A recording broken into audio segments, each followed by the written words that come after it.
Welcome to EVTN News. After Saturday's news of Bishop Strickland being removed, I'm back for my regular news segment, and I was actually quite surprised at how many views my video from Saturday got. Now, what is today? The 13th. So,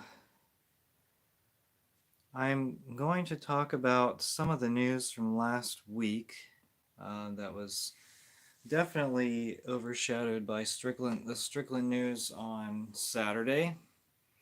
And feel free to leave a comment. So last EVTN news didn't get a lot of views, and that was unfortunate. And so hopefully people will jump on today. The first news story, kind of rotten, from Rottenburg. Literally, it's from so the uh, the Rottenburg Stuttgart Bishop of Germany, Rottenburg, Gebhard First, will appoint 22 laywomen and 4 laymen to perform baptisms on November 8th. Okay, so uh, 22 laywomen and 4 laymen. So do these laymen? Um, I'm not even gonna ask. I'm not even gonna ask. Why did he include any men in there at all? Well, anyway, don't don't go down that road. He is following the example of the dioceses of Essen and Osnabrück. One of the women, Ursula Renner, said this was a first step to be followed by the sacraments of marriage and the anointing of the sick. So this is their attempt at moving towards women priests, of course, in conjunction with the synod. There are more than 1,000 clergy in Rottenburg, Stuttgart. Around 10,000 children are baptized each year, which is less than 10 children per cleric per year. So apparently these lay people. Oh yeah, so they need to appoint women to baptize because the priests just don't want to do it. I mean, quite frankly, or no, it's entirely possible that the priests are fine with baptizing, but the bishop wants women to baptize because he wants to create a path towards the priesthood for them. Apparently, these lay people will receive the newly created ministry of catechist. So when Paul VI destroyed, when he destroyed the minor orders, then I think there were a few orders, like a few of those minor orders that still existed. I think like lector and acolyte or something. I don't know. In the note, I don't really study the Novus Ordo right, but Pope Francis created a ministry of catechist, and these lay people, they're going to receive the ministry of catechist, and so that's a path towards women's ordination. And you guys, you need to see it because most of my there's some viewers that watch this channel that are not from the United States, but most are from the United States. And see what's happening in parishes near you. Let me know too. Let me know if you've had any of these ministries of if you've seen any of these women um, being not ordained but given the ministry of catechist. I don't know what you would even call it. Again, I'm not a Novus Ordo expert. All right, and speaking of the Novus Ordo, well, I guess it's not completely related to the Novus Ordo, but the share of new U.S. Catholic priests identifying as theologically progressive has fallen so low that the phenomenon has all but vanished, according to a report published Tuesday. This 18-page report, issued November 7th by the Catholic University of America in Washington, D.C., said that when priests were asked to describe their theological outlook on a spectrum from very conservative to very progressive, none of those ordained after 2020 described themselves as very progressive. So every single priest they interviewed, or every single priest they asked these questions to, none of them described themselves as very progressive. The report included a graph showing the proportion of priests who identified as somewhat progressive or very progressive fell almost 70% among those ordained in 1965 to 69. So it was all so the far left priests were 70% ordained in 65 to 1969 to less than 5% among those ordained in 2020 or later. Wait, said that when the priests, none of those ordained after 2020. So how did 5%? Oh, somewhat progressive. Okay, so only 5% said they were somewhat progressive. None were very progressive, and the 5% I would imagine are. Do I even want to say it? No, that's kind of mean. I don't think I'll say it. But well,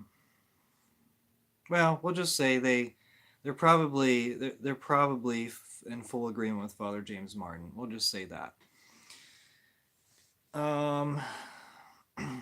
But yeah, so I'm actually kind of shocked that almost 70% of the priests consider them in 1965, 1969 consider themselves somewhat progressive or very progressive.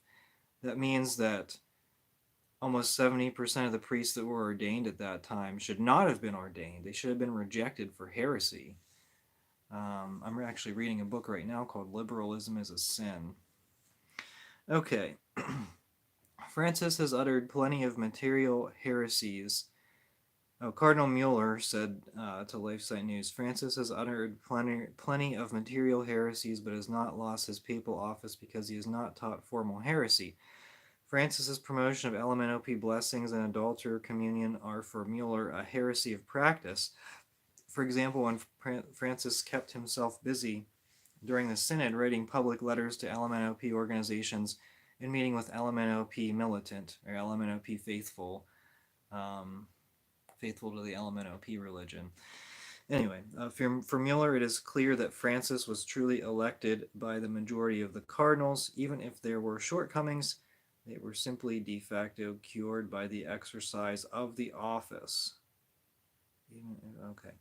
So anyway, that's Cardinal Mueller's comments. He comments a lot, so let's watch for more from him. Okay, so this is from Epiphany Church in Pittsburgh, Pennsylvania, in the November 5th bulletin. So let me read this to you and see what you think, and then I'll maybe comment on it a little bit.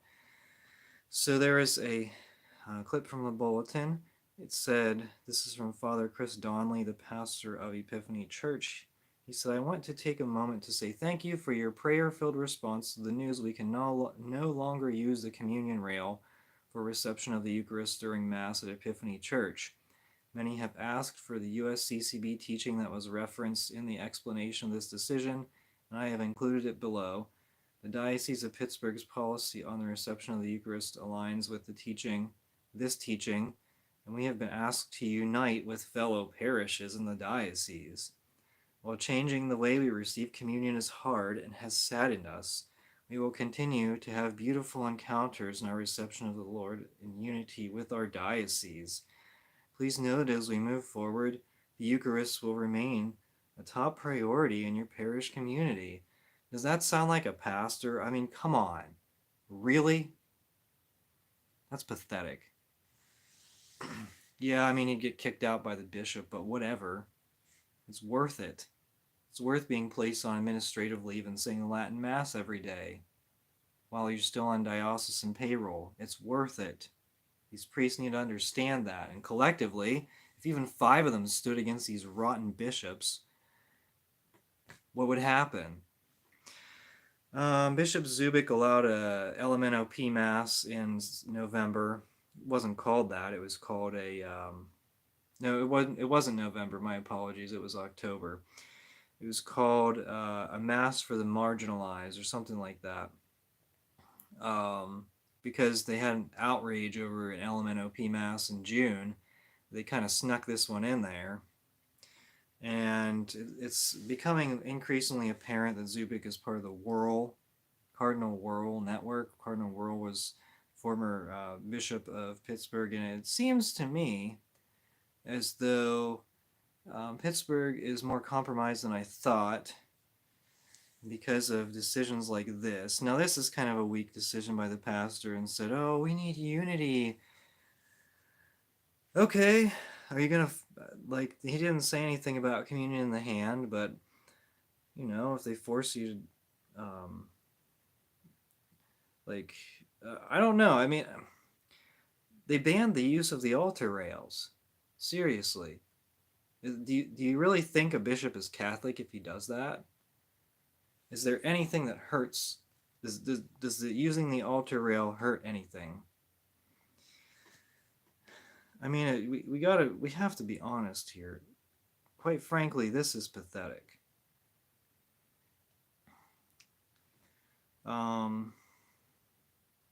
It's all about unity, uniting with fellow parishes. Okay, so how many? So some of the fellow parishes have LMNOP masses. Do you want to have? Is it unity to have rainbow flags?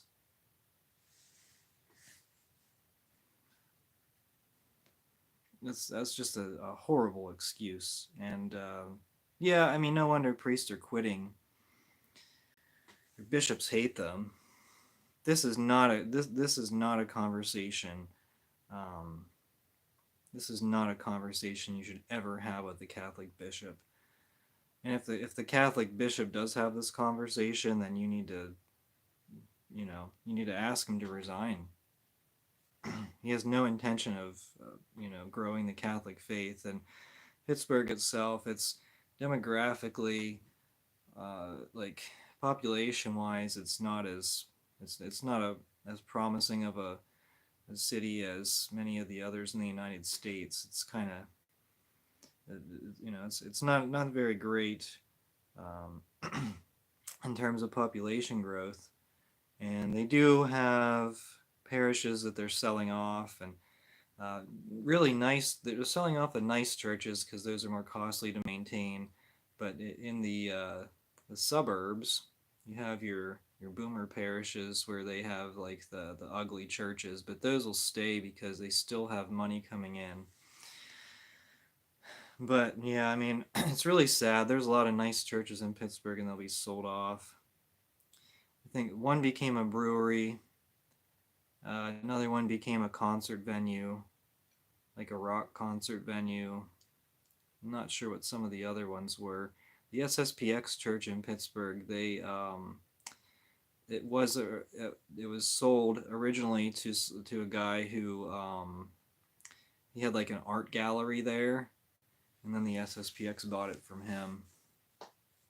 So these churches, they're sold for various purposes, but these big buildings, it's hard. I mean, are they going to sell them to Muslims or Buddhists or whatever? I don't know.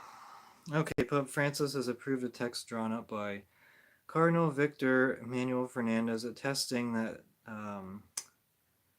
individuals like let me see how I say this, men who think they're women or women who think they're men can be godparents for the sacrament of baptism, as well as allowing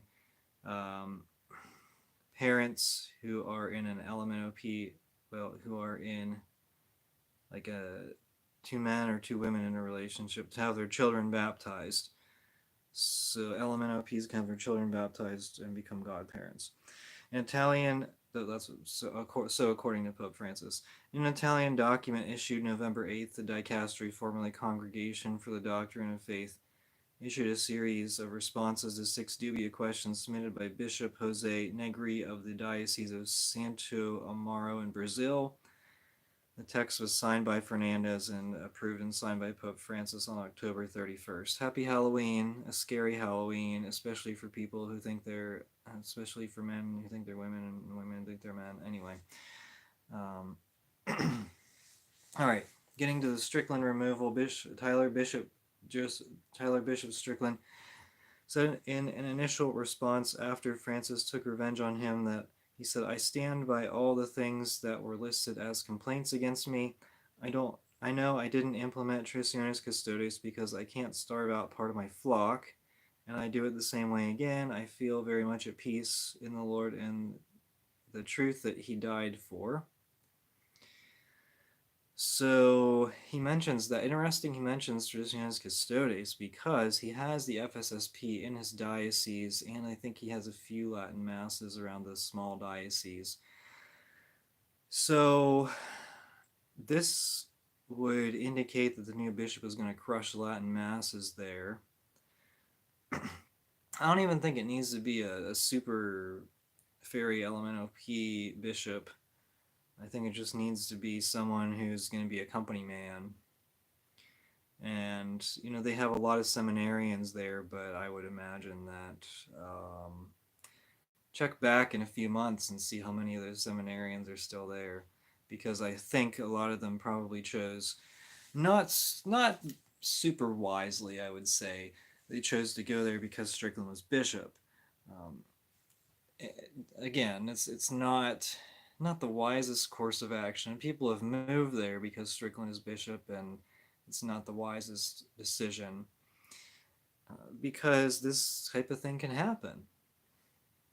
And Strickland's not going to be bishop there. I mean, he wasn't going to be bishop there forever, even if he was until 70. You know, even if he stayed there until he was 75. So you kind of have to. It's not. It, I don't know. I wouldn't have done it. And if someone told me they were going to do that, I would say that's not a great idea. So feel free to let me know what you think about that. Would you move to like a diocese, like a Novus Ordo diocese where there's a good bishop? Well, at this point, at this point, no. I mean, Connolly, I guess, is one of the few that's moderately a desirable place. I mean, it's like Lincoln, Nebraska isn't terrible. I mean, it could be worse, you know, like you could move to Portland, Oregon with Archbishop Sample, who's decent, and Archbishop Corleone, who has said some good things, in San Francisco. But would you really move to either of those places? No. um, okay. So Strickland has closed his old Twitter account and opened a new one called Bishop Strickland. So if you're on Twitter and you are following people, follow Bishop Strickland's new account. Now, speaking of Strickland, he is in Baltimore, and the USCCB meeting is taking place. Now, he won't be participating there, but he did stand outside the hotel and pray with some people.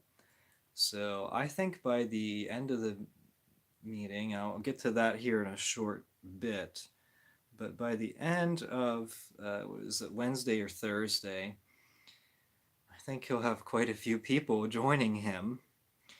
Okay, so in a statement, Houston Cardinal DiNardo referred to the apostolic visitation against Strickland, which concluded, and as it was mandated to, that the continuation in office of Bishop Strickland was not feasible. DiNardo mentioned that Strickland had been asked to resign on November 9th but had declined, so Francis removed him 2 days later. So DiNardo, it looks like, is one of the bad guys because he won't stand up for Strickland. He seemed to be one of the better cardinals in the United States, but he shows that he's a company man.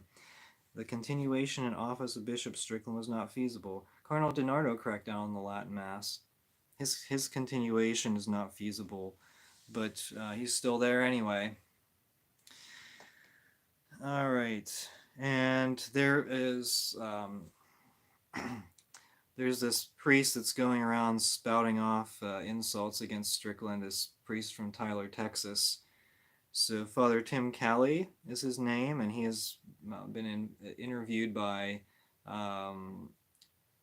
Where Pachamama Is and National Catholic Distorter. I don't want to call them news sites because they're propaganda, but they do report things that they try to report things that appear as news, but it's not news, it's propaganda.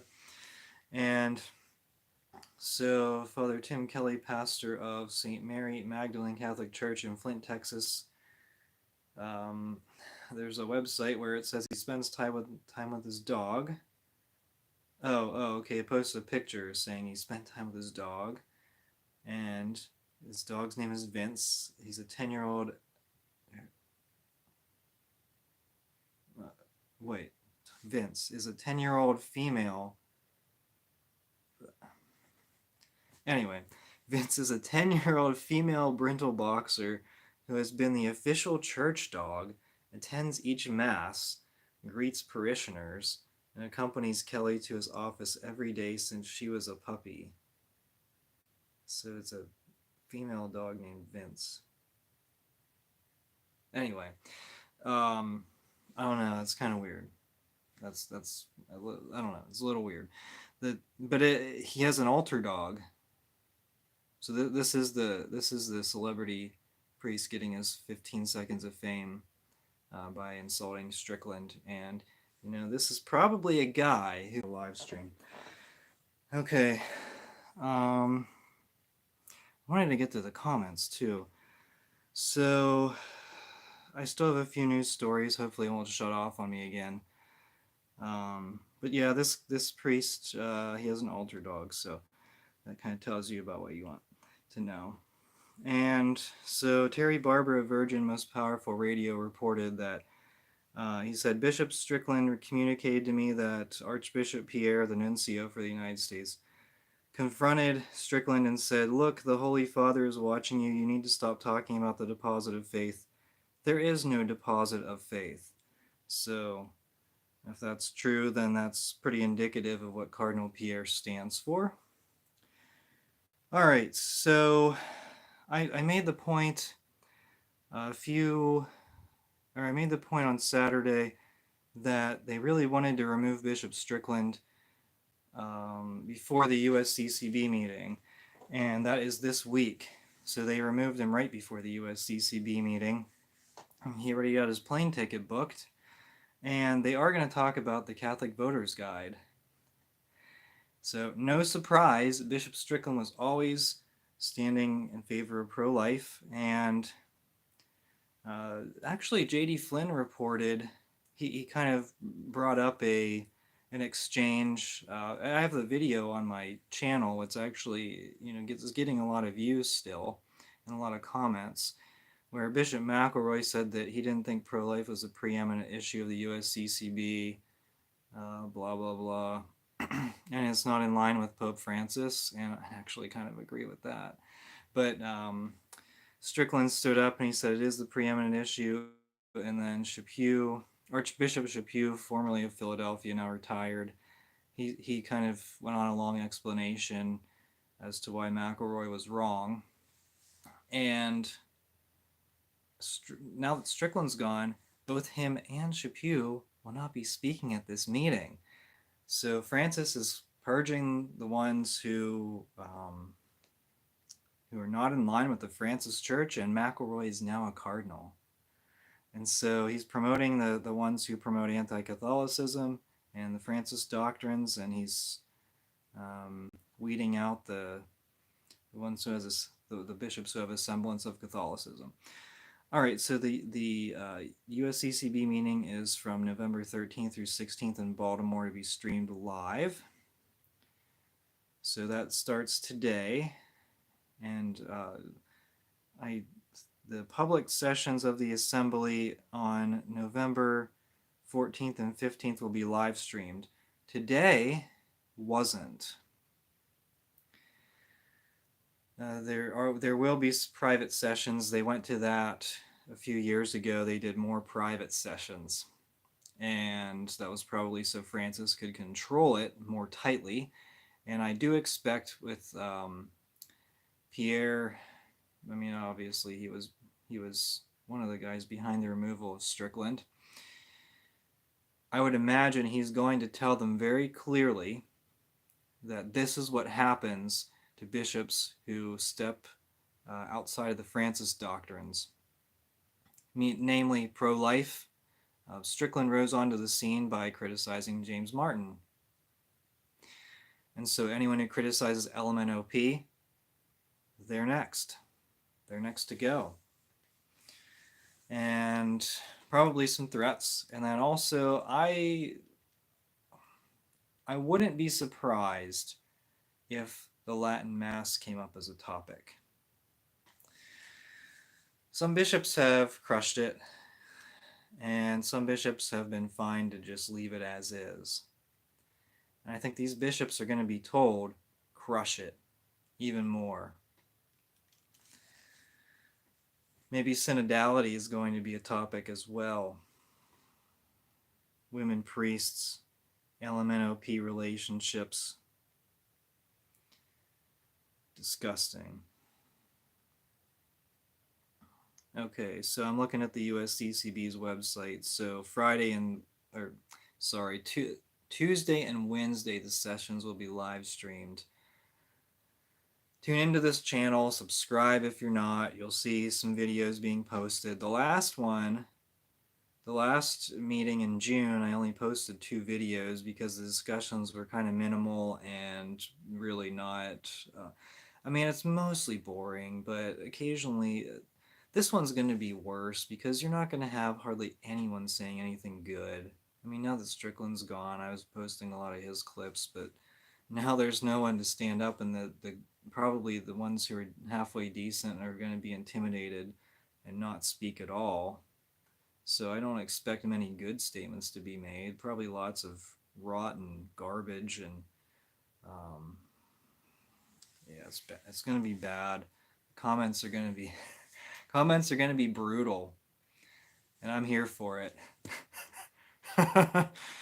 I'm here for it. These bishops are so unpopular. Did you see that photo that was posted yesterday and today about there was a church in Washington, D.C., and they had the Latin Mass before it was canceled by Gregory, and they had a picture of, when there was a Latin Mass. Oh, wow, super chat. Oh, my goodness, thanks. I'll get to that here in a second.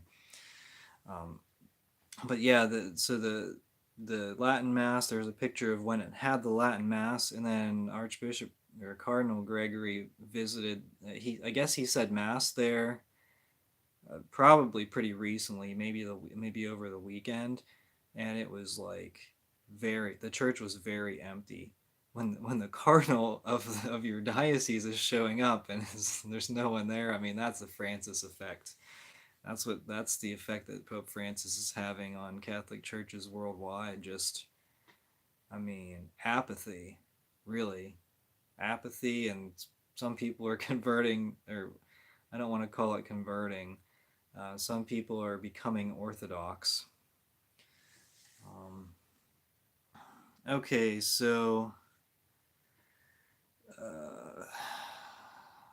yeah, Pierre's gonna address the bishops, and he'll tell them what he thinks, and I mean, he doesn't think there is a deposit of faith, so there you go. There's no deposit of faith, guys. Don't worry about it. So then they're gonna have, oh boy. All right, updates on the Synod of Bishops. That's rotten, compromised. Hopefully, people aren't going to ask good questions. That's what I'm really disappointed about. The bishops aren't going to ask good questions. Like if Bishop Strickland was there, he'd probably ask about LMNOP relationships and women deacons, and no one's going to ask that. They're going to say, "Oh, how can we be more synodal in our diocese?" Like apathy. It's apathy. That's the word of the day. It's the Francis Church. Apathy. No one's going to show up for the synod except maybe someone like me, so I can rant.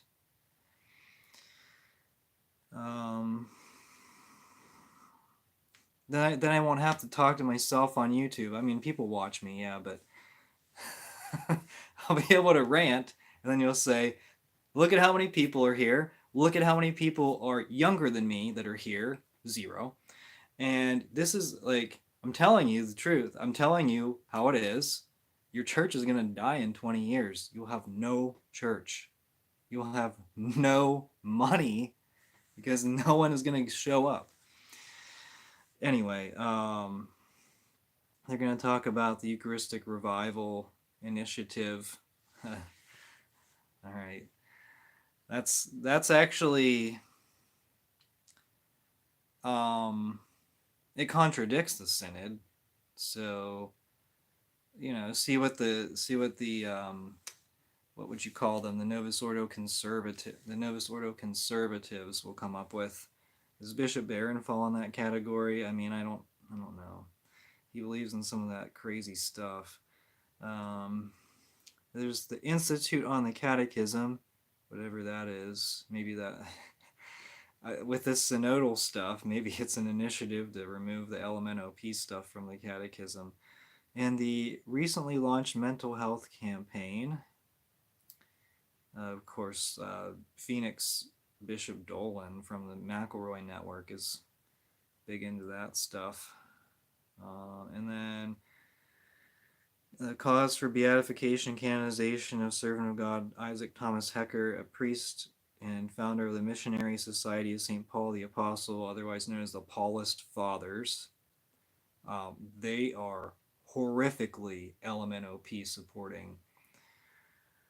This guy probably, I would admit, I mean, I'm going to say that this guy probably had good intentions, but what it turned into was probably not at all what he envisioned. Because if you're looking at, if you're named after St. Paul, he had some really, really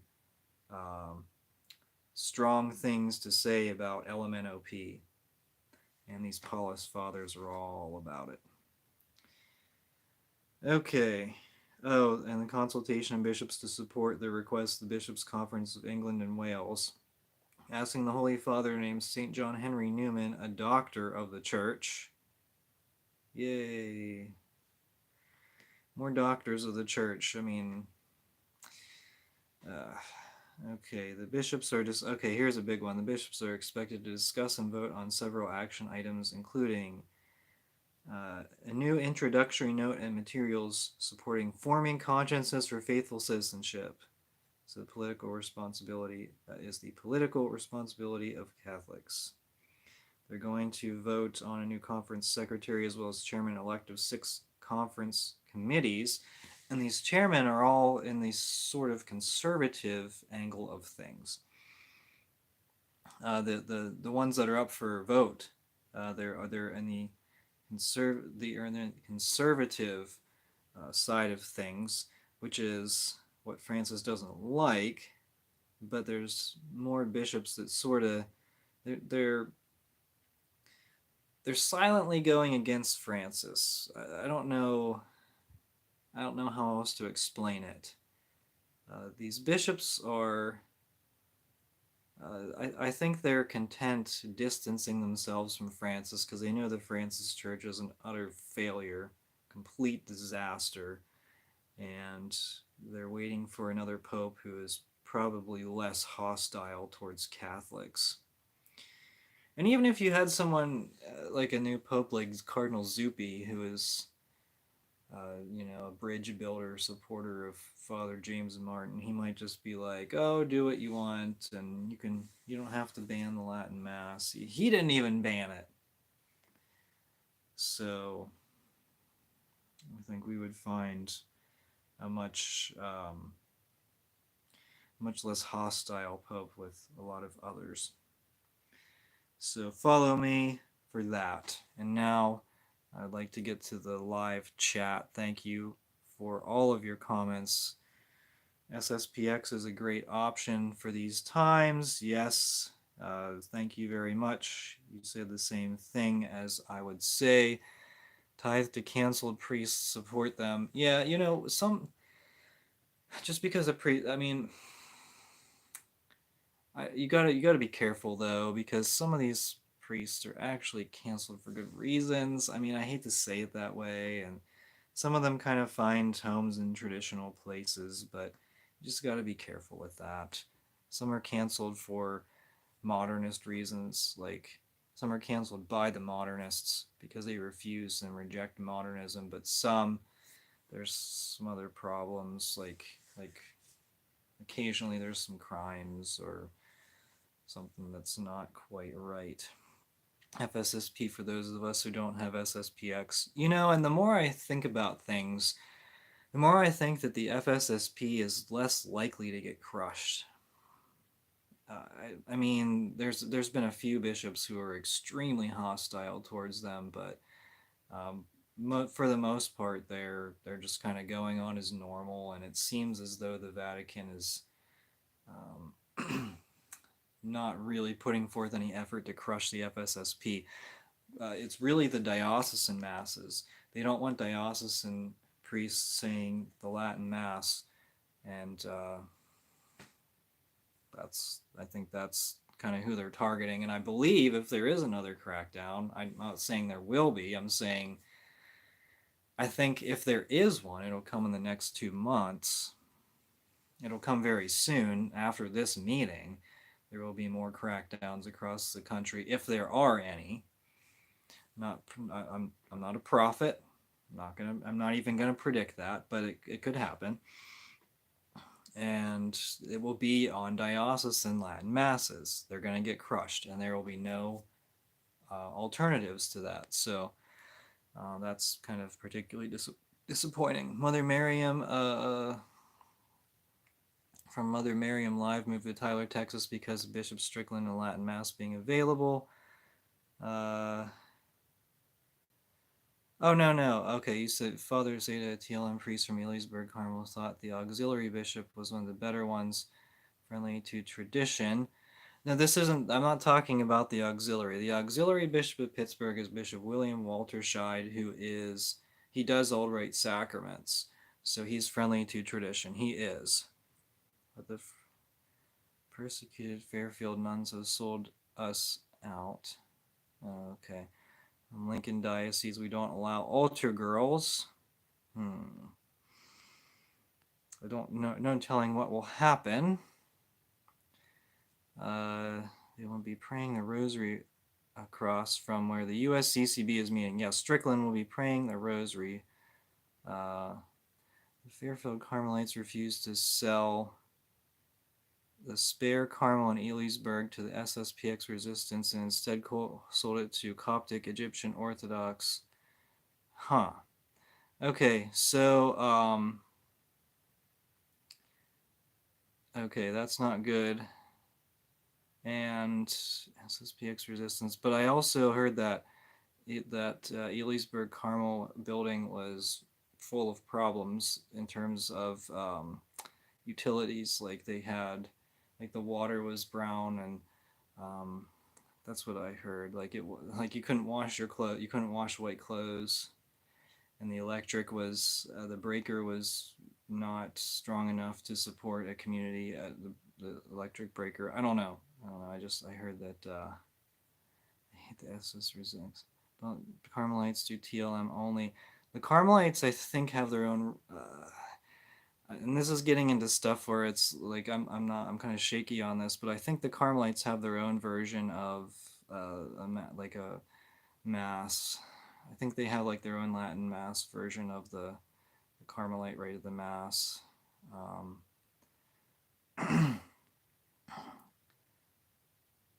Okay. Oh, hold on. All right. Voter's Guide is a joke. Yes, I don't think anyone really reads it, but it makes for good discussion. No more money for the USCCB. Now, let me tell you this.